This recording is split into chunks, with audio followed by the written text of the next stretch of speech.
चला bolted कनेक्शनवर numerical घ्या. Heading द्या numericals on bolted connection. Heading द्या न्यूमरिकल्स ऑन बोल्टेड कनेक्शन. पटकन आपलं न्यूमरिकल व्हायला पाहिजे. Numerical on bolted connection. First numerical घ्या. Design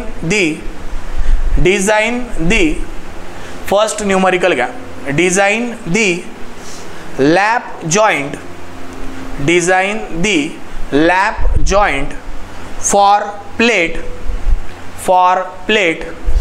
120 mm by 6 mm 120 mm by 6 mm and 100 mm by 8 mm 100 mm by 8 mm thick thick thick to transmit the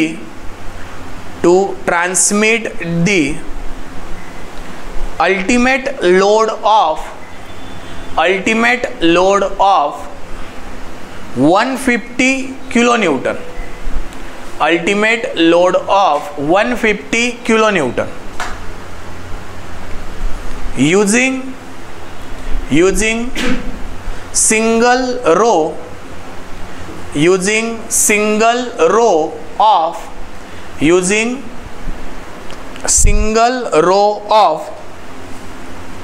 18 mm diameter 18 mm diameter using single row of 18 mm diameter 18 mm diameter of 5.3 grade 5.3 grade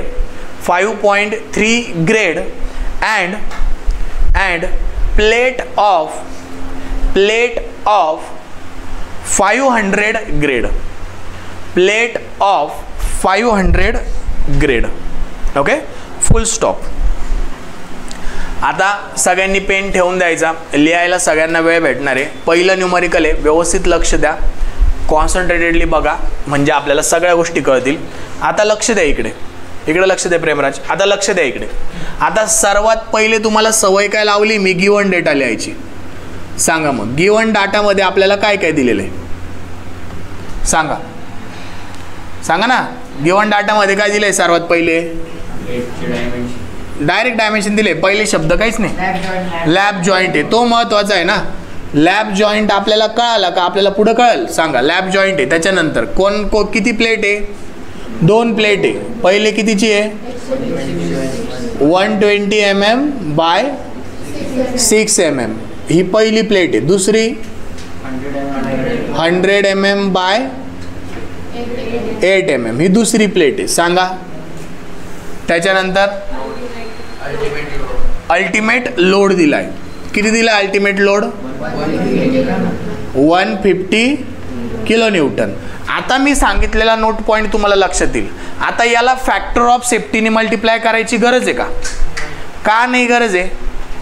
कारण की already ultimate शब्द वापरलाय प्रश्नामध्ये, म्हणून त्याला काही गरज नाही धक्का लावायची. पण जर नुसता लोड दिला असता, नुसता लोड इज 150 mm, काय सांगितलं असतं त्यांनी? फक्त लोड इज 150 mm. मग त्या केसमध्ये आपल्याला PU काढून घ्यावा लागला असता 1.5 × 150 किलोन्यूटन. जे उत्तर येईल ते येईल. कळालं का? पण आपल्याला आता क्वेश्चन मध्ये ऑलरेडी त्यांनी अल्टिमेट शब्द वापरलाय ना, म्हणून आपल्याला त्याला मल्टिप्लाय करायची गरज नाही. म्हणून नोट पॉइंट लक्षात ठेवा, महत्वाचं आहे. हा म्हणजे लोडच दिलेला नसेल तर मग प्रश्नच नाही येणार ना. हां 6 मार्क फुकटचे. इकडे लक्ष द्या. नाही, लोड जर दिलेला नसेल ना तर काय करायचं त्याच्यासाठी फॉर्म्युला आहे, ते मी सांगाल तुम्हाला. एकदम रेअर केस असते की लोड दिलेला नसतो, मग लोड काढून घ्यावा लागतो. मग त्यासाठी एक फॉर्म्युला आहे, सांगाल मी तो नंतर. सध्या आपण बेसिक पासून सुरुवात करू, हां मग त्या लेवलला जाऊ. चला नेक्स्ट काय दिलं आपल्याला? AG × Fy upon gamma MO हा फॉर्म्युला आहे. तेव्हा लोड नसेल दिला तर ते सांगाल मी तुम्हाला नंतर, आता गरज नाही त्याची. सांगा नेक्स्ट पुढं काय दिलंय? हां सिंगल रो मध्ये त्याला तुम्हाला दाखवायचं आहे. पुढे 18 mm डायमीटर म्हणजे D दिलेला आहे. किती? 18 mm. पुढे ग्रेड दिलेली किती दिली आहे? 5.3 ग्रेड. याच्यावरून आपल्याला काय निघणार आहे रे? याच्यावरून कोणती एक टर्म निघणार आहे जी की आपल्याला पुढं फॉर्म्युलामध्ये यूज होणार आहे? FUB निघणार आहे. किती येईल सांगा? अरे याचं छोटंसं न्यूमरिकल घेतलं होतं ना आपण. 4.6 ग्रेड असेल तर काय करायचं? पहिला 4 गुणिले काय करायचं? 100. मग आता 5.3 आहे तर 5 गुणिले काय करायचं? अरे कसं काय तुम्ही विसरताय? याच्यावरून 5.3 ग्रेड वरून आपल्याला FUB भेटणार आहे. आपण याचं छोटंसं न्यूमरिकल घेतलं ना, होमवर्कला 3-4 न्यूमरिकल दिले तुम्हाला त्याच्यावर. मग ग्रेडवरून FUB आणि FY ची व्हॅल्यू काढायची आहे. याच्यावरून FUB असा निघल. कसा काढला तो? 5 पहिला 5 घ्यायचा गुणिले 100 करायचं म्हणजे किती आलं ते? 500 न्यूटन पर mm². आणि FY काढला होता आपण, हा 500 इकडे उचलायचा आणि त्याला गुणिले काय करायचं? 0.3 करायचं म्हणजे किती आलं ते? 150 न्यूटन पर mm². हे विसरायचं नाही आहे. आणि आपल्याला न्यूमरिकलमध्ये ही व्हॅल्यू लागणार आहे. म्हणजे ग्रेड जर दिलेली असेल तर न्यूमरिकलमध्ये ही व्हॅल्यू महत्त्वाची, ती काढता आली पाहिजे. त्याच्यासाठी आपण बेसिक न्यूमरिकल घेतले ना. म्हणजे तुम्ही वाचतच नाही काही. पुढं सांगा, पुढं काय दिलंय? प्लेटची ग्रेड दिलेली आहे म्हणजे आपल्याला FU दिलेला आहे. किती आहे? 500 न्यूटन पर mm². हे तुम्हाला कळायला पाहिजे गिवन डाटावरून, तरच आपण पुढे जाऊ शकतो. आता लक्ष द्या, सर्वात पहिली स्टेप इकडे लक्ष द्या. काय करतो आपण? फाइंड आउट, बोला, find out diameter of bolt hole. बरोबर. मग याच्यासाठी काय फॉर्म्युला आपल्याला? DOचा D प्लस क्लिअरन्स. ओके. मग आपल्याला D किती दिलेला आहे? D किती दिला आहे? 18 mm. मग 18 mm साठी क्लिअरन्सची व्हॅल्यू किती आहे? 18 कशाच्या मध्ये येतो? 16 ते 24 mm मध्ये येतो ना. माझ्यासाठी क्लिअरन्स किती येणार? 2 mm. म्हणजे इथं काय येईल? 18 प्लस 2 म्हणजे DOची व्हॅल्यू किती आली? 20 mm. कोणाला डाऊट आहे या स्टेपमध्ये? पहिल्या स्टेपमध्ये काय पार्ट पाहिजे होतं माझं? क्लिअरन्सची आणि DOचा फॉर्म्युला आणि क्लिअरन्सची value. Okay. D plus clearance. त्याच्यानंतर स्टेप नंबर 2 काय करतो आपण? Find shearing strength of bolt. Shearing strength of bolt त्याला काय म्हणतो आपण? VDSB. ओके. मग आता आपल्याला क्वेश्चन मध्ये त्यांनी मेन्शन केलंय का फुल्ली थ्रेडेड बोल्ट आहे का पार्शली थ्रेडेड बोल्ट आहे? वाचा, क्वेश्चन रीड करा. दिलंय का? मग आपण इथं असा अज्यूम करायचा, अज्यूम फुल्ली थ्रेडेड बोल्ट.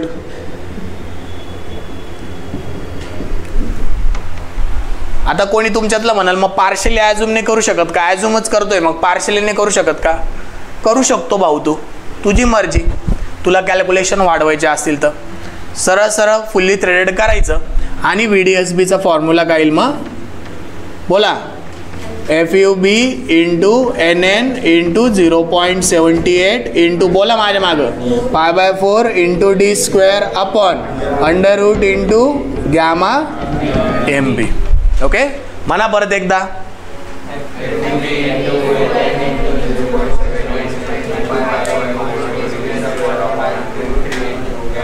बरोबर, परफेक्ट. मग आता बघा 1/1 FUB किती आलाय आपला आता इथं? 500. त्याच्यानंतर अजून काय आलं? NN. ओके. आता मला सांगा, लॅब जॉईंट आहे, 2 प्लेट आहे, 2 प्लेट आहे म्हणजे इथं आपण काढून घेतल्या समजा त्या 2 प्लेट अशा आणि याच्यात बोल्ट टाकला. NN ची व्हॅल्यू किती सांगा आता? कोणाला डाऊट आहे का याच्यात? NN कुठं येईल? इथं येईल ना. Number of shear plane NN किती आला? 1. NNच का आला? कारण की मी तिथं लिहिलं ना फुल्ली थ्रेडेड बोल्ट आहे म्हणून NNच आला, 1 आला. ओके.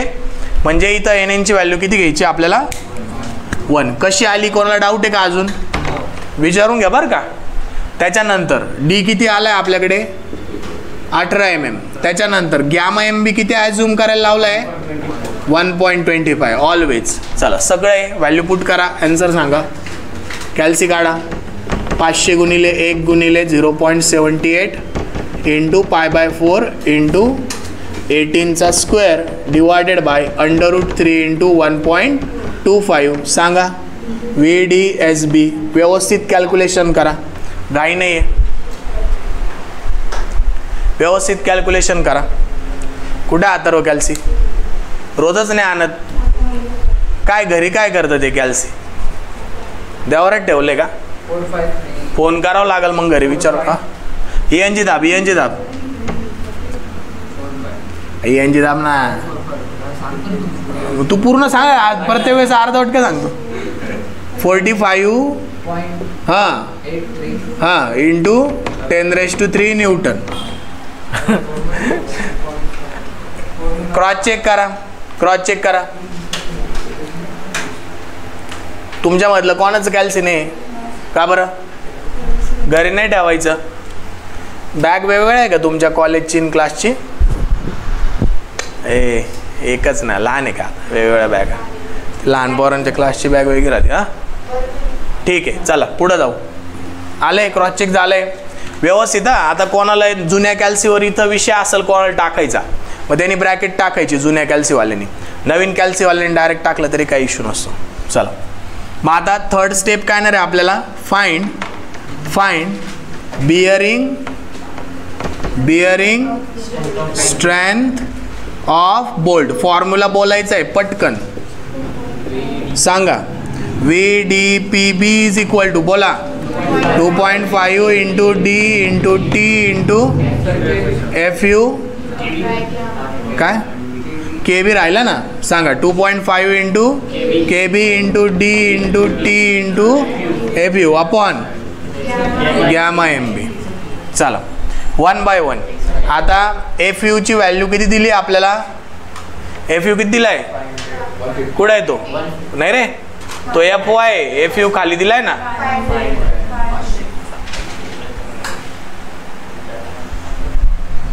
$500 दिला आपण, 500 न्यूटन पर mm². त्याच्यानंतर आता D किती आहे आपल्याकडे? 18 mm.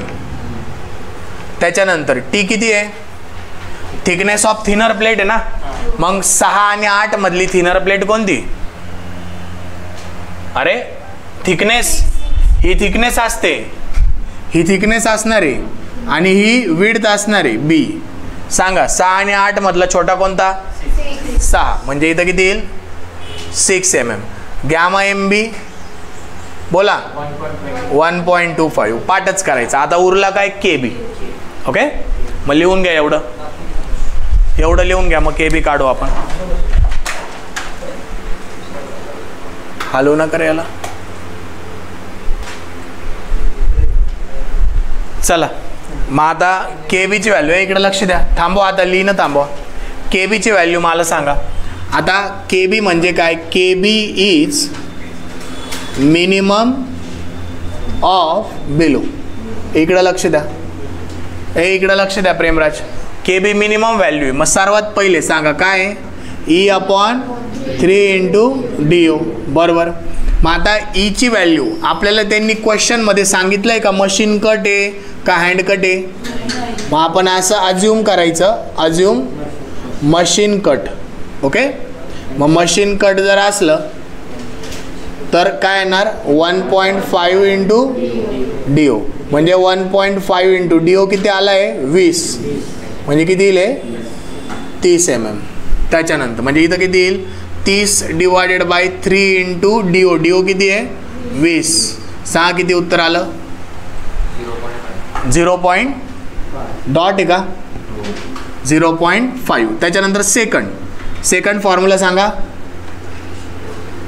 P/3 into DO minus 25. चला मग आता P ची व्हॅल्यू काय घेतो आपण?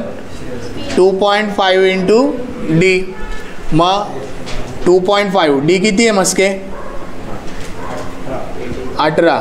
किती आलं ते? बोला. 18 गुणिले 2.5 डॉट 45 आलं. ठीक आहे, वाढवायचं तर वाढवू शकता, तेवढं ठेवायचं तेवढं ठेवू शकता. 45 डिवायडेड बाय 3 × 20 मायनस 0.25. सांगा किती आलं उत्तर.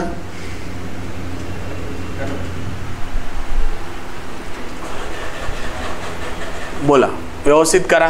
हे ब्रॅकेटमध्ये टाका मग ते 0.5. ठीक आहे.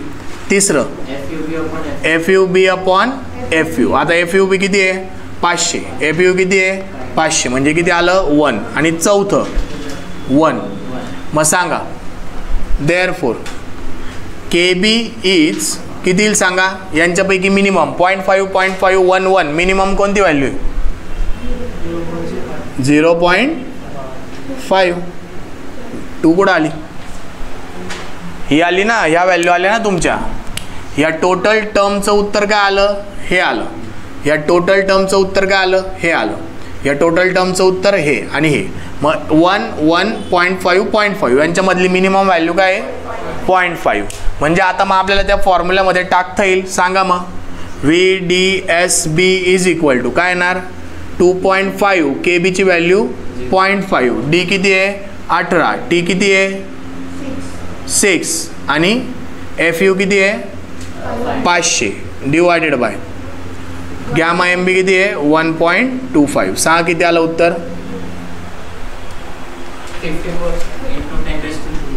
54. काय काय 5.4 चुकलंय, व्यवस्थित सांगा. 54 × 10³ न्यूटन. बरोबर, व्यवस्थित करा कॅल्क्युलेटरवर. त्याच्यानंतर 4th स्टेप. बरोबर, 4th स्टेप इकडे लक्ष द्या. 4th स्टेप आता काय येणार फाइंड, बोला फाइंड बोल्ट व्हॅल्यू. मग बोल्ट व्हॅल्यू म्हणजे काय minimum of VDSB and VDPB. म्हणजे दॅट इज काय येईल ती 54 आणि 45 यांच्यामधली मिनिमम काय 54 आणि 45 मधला मिनिमम काय 54 कोण म्हणते हा 45.83. आता इंटू 10³ ला मी किलो न्यूटन लिहून टाकतो. आता तेवढं समजून घ्या का नाही येत ते. इंटू 10³ म्हणजे किलो असतो, तो किलो न्यूटन लिहिला. कळालं का. मग आता लास्टला 5 नंबरला काय करायचं नंबर ऑफ बोल्ट. काय फॉर्म्युला आहे नंबर ऑफ बोल्टचा factor load upon bolt value. Okay, मग फॅक्टर लोड आपल्याला ऑलरेडी दिला होता. किती दिला होता क्वेश्चनमध्ये लोड किती दिला होता क्वेश्चनमध्ये अल्टिमेट म्हणजेच फॅक्टर ना. अरे लोड क्वेश्चनमध्ये 150 अल्टिमेट लोड म्हटलं होतं ना. मग तुम्हाला नोट पॉईंट लिहिला होता ना अल्टिमेट म्हणजेच फॅक्टर. आणि बोल्ट व्हॅल्यू किती आली 45.83. सांगा नंबर ऑफ बोल्ट किती आले 3.27. म्हणजे राऊंड फिगर किती करणार 4 नंबर्स. कळालं. संपला क्वेश्चन. लास्टला स्केच काढायचे, लिहून घ्या.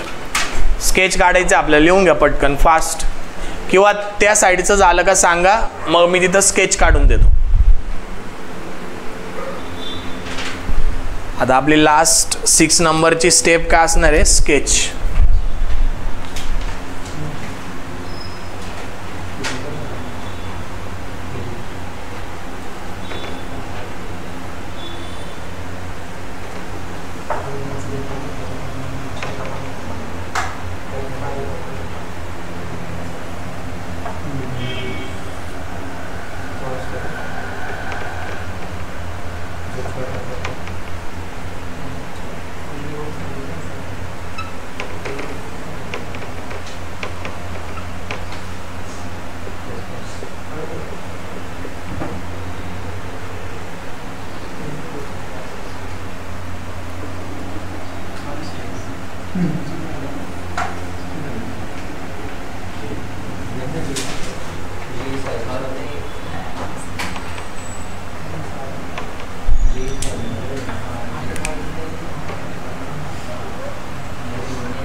दोन मिनिटं लक्ष द्या इकडे.